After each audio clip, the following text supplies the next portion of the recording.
people from totally different backgrounds are taking a journey that could transform their lives forever. They are strangers coming together for 6 weekends for an intensive learning programme that will challenge them but promises significant rewards.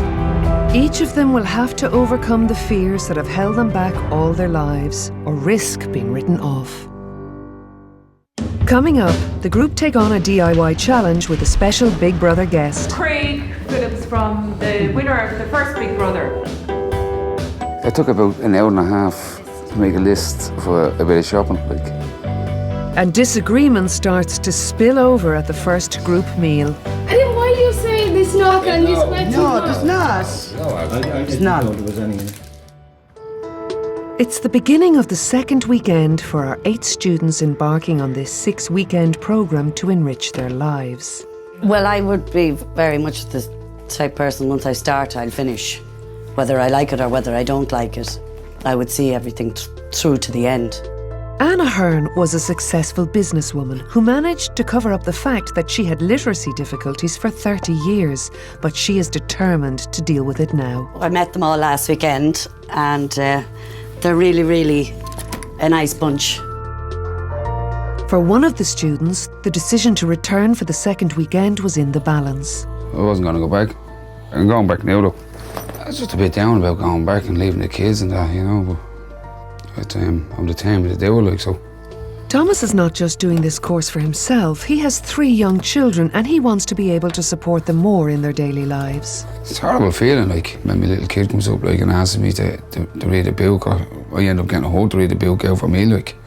She knows I can't read, like, you know.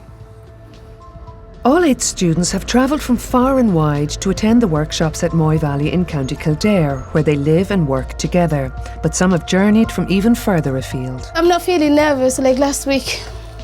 Looking forward to see them. Ifra is 20 and grew up during the Somali Civil War. She had no education when she came to Ireland, and she must learn to read and write if she is going to make a life for herself here. For me, it's very different because I'm not Irish, I'm not an English speaker, but I'm so grateful finding this course because it changed my life a lot. Most of the students met for the first time last weekend, and strong bonds are already starting to form.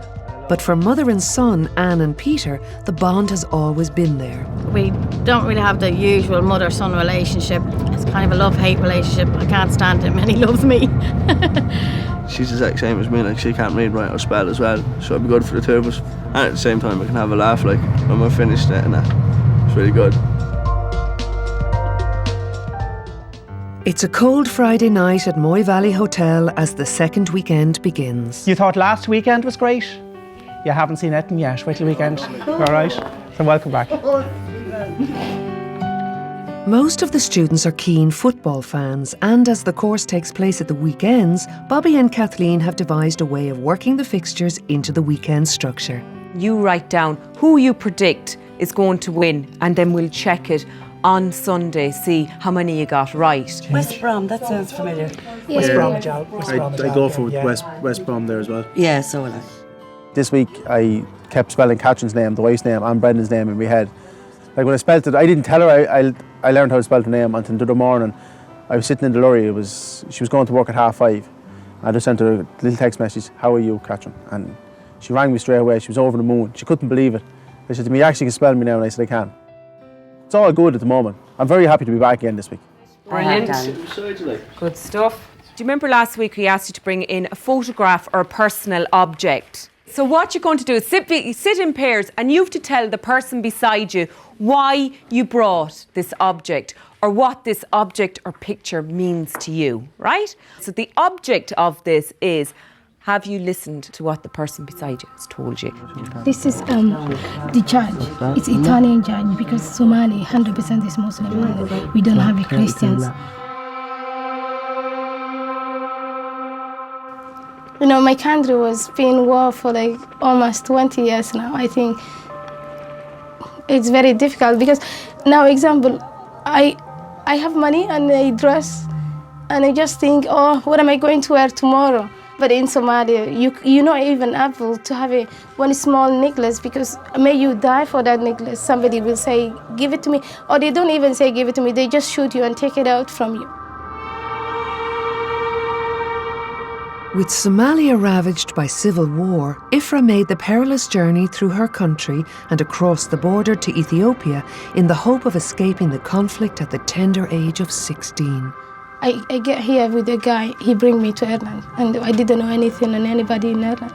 It's difficult, really, coming to other country and the language you don't understand, and people you don't know what they're gonna be. It was very hard, but I believe this country gave me a big welcome, and I just feel like, I don't feel like Ireland is country I just leave. I feel like it's my home. But when Ifrah arrived here, her journey wasn't over. She had never been to school in Somalia and had no education of any kind. When I came to Ireland, I was trying to go to library to see if I can get some easy books which I can read very easily and I can write. But sometimes I feel very embarrassing because when I see the children, they're reading and writing small books, I just feel like I'm not a kid. Now in Ireland for 3 years, Ifrah is determined to learn to read and write.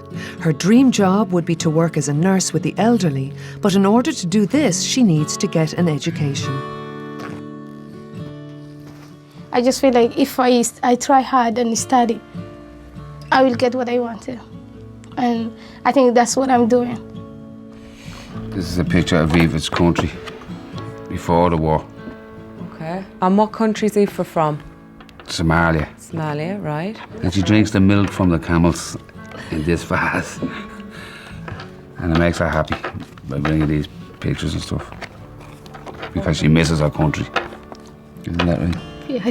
It's the last session on Friday night, and guest writer Don Mullen shares his own experience with the group. When I went to school, in primary school, right from the day I went in, I had difficulty with reading. And the assumption, of course, then was that it was in some ways a reflection of your level of intelligence. It's one of the reasons why I've actually decided to speak publicly about my dyslexia, because I believe there are hundreds of thousands of people of my generation who have undiagnosed dyslexia and reading difficulties, but who are labouring under the lie that they're stupid. I think the important thing today was they realised that it's okay to say, I have reading difficulties, I can't read, or I struggle with reading and I'm not very good at writing or spelling or whatever. And I think that's the first step towards liberation, you know, acknowledging I have a problem here. For 2 years I've been travelling around the world on different projects, and I went to Nokia and I said to Nokia, I'd love to record this journey in mobile images. Many of the photographs you see here are photographs that I've taken in various parts of the world on a mobile phone. Very often we live regretting the past. Very often we live worrying about the future when the only thing we have is the present. I love photography because I love just taking the moment. If you're just there at the right time, as opposed to like a video, it's running. But when you take this photograph, it's just there and it's there forever. The Glacier Bay, eh? So this is when you began a new life, eh? And you... Yes, that's when I had enough at home and decided I was going to do something for myself. So I seen an advertisement in the paper and I jumped on a cruise ship and I headed off. God, that looks like Paul there. Where is that? Don't know. I met Patrick at 14, fell in love and got married. And we were married for 24 years. That was the year he was going for Swimmer of the Year. How'd you know that? Because I know it, because he swam 150 lengths of the pool every day, 7 days a week. His last sea swim was on the August the 1st. We were going to his mum and dad's 50th wedding anniversary on the following Friday night in the Spa Hotel. And he just came home and died. Just dropped dead.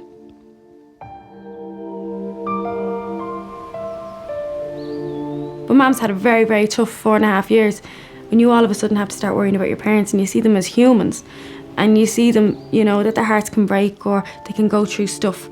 It's a big reality check, you know, to see that they can break. After the sudden death of her husband, Anne withdrew into herself and became very reclusive. She no longer had someone there to help mask her literacy difficulties. I got through primary school. Unfortunately, I was bullied.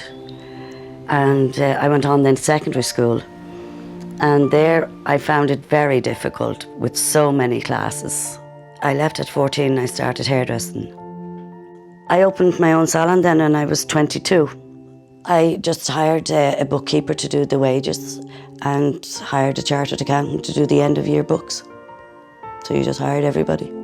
Anne spent all her life concealing her writing and spelling, even from her own daughters. I was an adult literacy tutor and I had learned all the ways people hid it. I was very aware that in supermarkets people will say, "Oh, sorry, I forgot my glasses," and you know, never ever copped on. Mum was the same. I wasn't going to have either my girls going through what I've gone through. So I made it a point that they would read and write very well at a very young age. Her imagination was vivid. Her imagination was phenomenal. She was always helping me with my homework, but never with a pen in hand. You know, and I didn't want them to think that they're...